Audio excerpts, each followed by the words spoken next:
নমস্কার সবাইকে। আজকে নিয়ে চলে এলাম একটা নতুন রেসিপি। দেখতেই পাচ্ছ কী কী ইনগ্রিডিয়েন্টস রাখা রয়েছে। হতে চলেছে চিংড়ি মাছের ভাপা।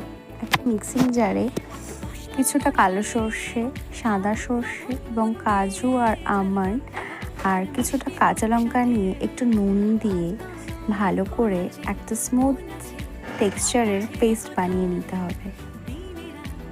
পেস্টটা হয়ে গেলে আমি কড়াইয়ের মধ্যে ডিরেক্ট পেস্টটা ঢেলে একটু হলুদ গুঁড়ো আর একটু বেশি পরিমাণের সর্ষের তেল দিয়ে চিংড়ি মাছগুলো দিয়ে দেবো।